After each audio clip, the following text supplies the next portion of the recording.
بسم اللہ الرحمن الرحیم۔ السلام علیکم۔ سیگمنٹ قصہ انبیاء میں ہوں منیبہ اختر۔ آج ہم سیگمنٹ میں بات کریں گے حضرت صالح علیہ السلام کے بارے میں۔ حضرت صالح علیہ السلام قوم سمود کے پاس تبلیغ کرنے کے لیے گئے۔ انہوں نے اپنی قوم کو اللہ تعالیٰ کی عبادت کرنے اور بت کی پرستش چھوڑنے کا حکم دیا، لیکن قوم سمود نے حضرت صالح علیہ السلام کی بات ماننے سے انکار کر دیا اور انہیں اپنا پیغام چھوڑنے پر مجبور کرنے کی کوشش کی۔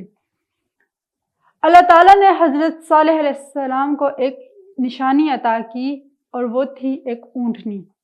یہ اونٹنی ان کو قوم کے لیے ایک امتحان تھی۔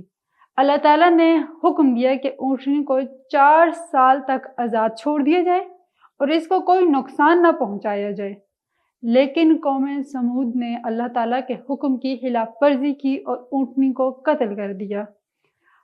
اللہ تعالیٰ نے قوم سمود پر اپنا عذاب نازل کیا اور انہیں تباہ کر دیا۔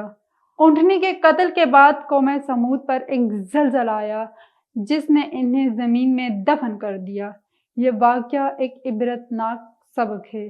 اللہ تعالیٰ کے احکامات کی خلاف ورزی کرنے کا انجام کیا ہوتا ہے، اس واقعے میں یہ ہم دیکھ سکتے ہیں۔